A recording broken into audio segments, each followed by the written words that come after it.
Hello, boys and girls. It's the Tingly Man, and we are here tonight with Hobosox, a fellow jam session member, and we're going to be talking to him this evening about his playing and some of his guitars. So I'd like to welcome you to the show, Hobosox. How you doing today? I'm doing just great. How are you? I'm fine, thank you. A couple of things. Just want to give one shout out to Bassman, and hope that he's doing fine. He is recovering from surgery with his wife, his donor. So just wanted to mention that. Hello, and hope you're doing well. Now, Hobosox is one of the few jam session members who lives near the Tingly Man. Okay, and the way I noticed him was, you may remember, he did a thread on a scalloped fretboard. Preliminarily, though, I just want to ask him a couple of questions. You joined back in, I think, May of 2007. Do you have any recollection of how you found jam session? Yeah, actually, do you want me to hold this, actually? Okay. Yeah, sure, just make it easy. A friend of mine had discovered it somehow online. I don't know, Googled it or something. And, yeah, and they told me about it. And I think he's stopped posting and stuff, unfortunately. But, I don't know, it's a useful resource. You know, everyone there is real friendly and everything. So I just kind of stuck around over the years. And how did you get the name Hobosox? That was literally the first word that just jumped into my head when it asked for a username. I think I had seen a homeless person earlier in the day, and it was just literally the first thing that came to mind. So that's it. That's the story. Tell us just a little bit about the scalloped neck. What gave you the idea? What did you do? All right. So the neck, which I guess I'll show you later, Richie Blackmore has been just an enormous influence on me. In fact, he was... Shout out to Scott Powell. Scott Powell. Richie Blackmore is just, in fact, when I was about 14 maybe or 15 or something, I didn't really listen to a whole lot of music before then, just because my parents didn't really listen to a whole lot of music, and most of my friends listened to popular stuff and rap and things like that, which I just never really got into, and I didn't have any exposure to classic rock or anything like that.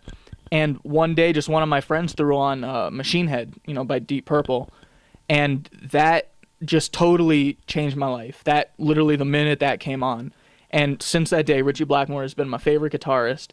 And so eventually, I decided I should make sort of a tribute guitar, kind of trying to copy one of his signature guitars. And he was known for having this sort of scalloped fretboard, where between the frets, the wood is kind of concave. And after a little bit of research, I eventually said I had a Strat at the time, and I had put the pickups in it and made it look like his. But I said, it's about time. I'm just going to get a file and some sandpaper and just see what happens. And that's how you did it, with file and sandpaper? Yeah, and that's on the thread. You can look it up. Yeah. Tell us about your recent adventure with tubes. What did you do with the tubes? Well, my amp. The tubes in there were pretty old. I think the amp's almost 10 years old now, maybe, or approximately. And I just hadn't changed the tubes, and it started making a funny noise, and I figured it was about time. And they started sounding a little weak.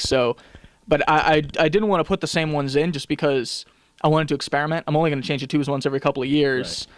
So my next chance to experiment with the sound wouldn't be for a while. So I wanted to get something that would make it sound a little more like a Marshall, hopefully, because again, that's what Richie uses, and that's what a lot of my favorite guitarists use, the Marshall. So I know there's no real point in trying to change and make it something it's not, but I heard that the JJ tubes make it a little sparklier and stuff. So I threw them in, and it actually did exactly what I wanted to.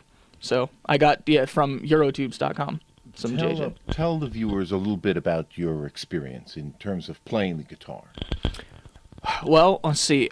I actually picked up guitar when I was about 12, so that was a good eight years ago. That's approximate.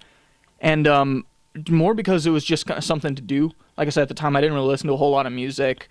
Just, guitars were cool. And so I just went out with my dad, and I bought an old Squier Strat, and I started taking lessons from some guy who only listened to like soul music and funk, and so so that it only lasted about a year before I just sort of forgot about it, and then years later when I started listening to Ritchie Blackmore and getting more into music, I remember that I had it sort of in my closet. I picked it up again, and so that was about 5-6 years ago.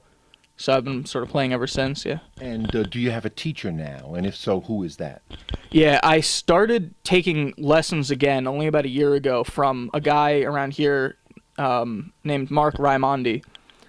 He plays a lot of neoclassical metal and hard rock and stuff, and which is kind of fitting because I don't play a whole lot of neoclassical myself, but Ritchie does that, of course, a little bit, and it's a very difficult style to play, and so it really gets your technique up to play that stuff. So I think it's a good thing to start with, to really start getting my chops up. And that was about a year ago, and I've only really started to make progress since I started taking lessons. So for anyone that's frustrated, take some lessons. Right. It really works.